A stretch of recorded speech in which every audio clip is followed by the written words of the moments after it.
This is Ryan Elliott for Boxing Social in association with Betfred. We're in London, ahead of a big night of action Thursday evening. On the bill, and just about to put a phone away, just in the nick of time, Shannon Courtenay. Shannon, first and foremost, how are you? I'm grand, thank you. How are you? I'm good, very much. Thank you very much for asking. I'm sorry, it's me. We've just been complaining off camera because Rob Tebber's ducked you yet again. He just doesn't seem to be at work. Rumours were he had a body double go to Saudi. It wasn't actually him. Just saying rumours. I can't actually verify that's true or not, but apparently he wasn't actually there. Is that true? I'm not inclined to say. Anyway, let's talk about you. Enough about Rob Tebbert. We can talk about him anytime. You're back in action over 6 rounds Thursday night. Your call. Talk to me about this opportunity. Again, it's a quick turnover since, March? I had my debut, the end of March. I've boxed, it's going to be 5 fights in 9 months. That's a lot for professional, but it's good. It means we're starting off fast, quick first year, and God willing, touch wood, that I win Thursday. Perfect start to a career, perfect first year as professional, and then straight into Christmas, bring on pigs and blankets. I second that. Last time I saw you, Shannon, you were in action at the O2 against Yasmina Nad. Very tough operator, very durable. I'm sure you've had time to watch it back and reflect. What do you make your performance? Round 1, wasn't expecting it. We'd seen the footage of her, and in the footage we'd seen, she just stood there. So we kind of thought, I kind of went into the fight thinking, this is going to be an easy fight. Why are they giving me such a poor opponent? Turns out she was the Terminator with just the most ridiculous work rate. I'm not going to say what I was going to say then, but it didn't even look like someone who I should be fighting. But listen, I showed my skill. I showed that not many women can move and slip and do what they thought I did. I did it. If you watch it back, I actually didn't get hit a lot.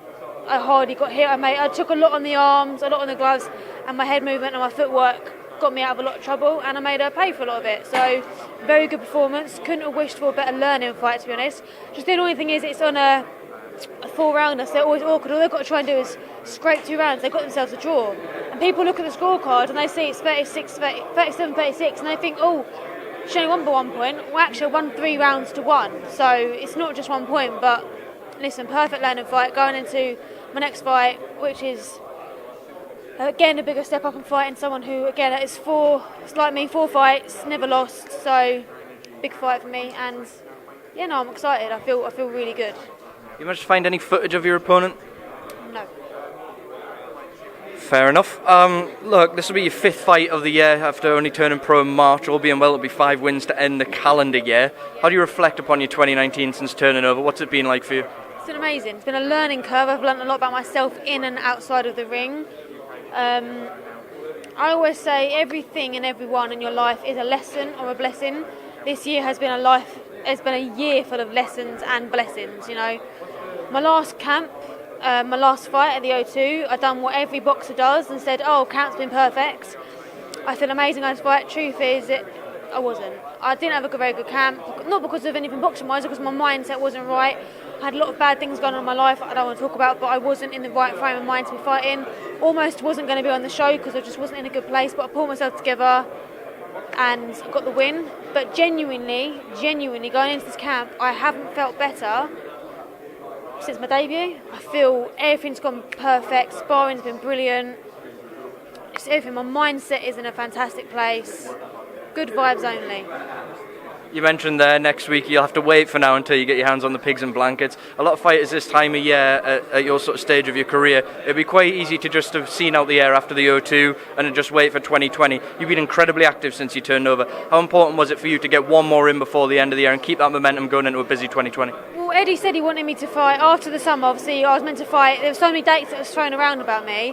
And then Eddie said, no, I want her twice before the end of Christmas, which was perfect to me. And then we thought after the October 26th, will I get out again?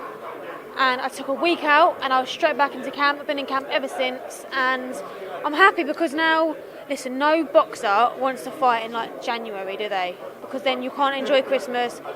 I know I can get this fight over and done with. I've not even started to think about Christmas, so I'm so focused.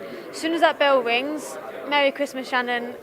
Get this girl a Malibu and Diet Coke, get her a bit of chocolate, and then I'll start to think about Christmas. But right now, all that's on my mind is Thursday night. I want to ask you about your stablemate Michael Conlan. We saw him finally avenge his Olympic controversy at the hands of Jdnxtgen out there in New York. What do you make of his performance, Shannon? Beautiful. Do you see the body punching? Beautiful body punching. It was just a really composed, very disciplined performance because Jdnxtgen isn't a boxer. That's what was unique about him in the amateurs, especially in the Olympics, because he doesn't box. He's a fighter.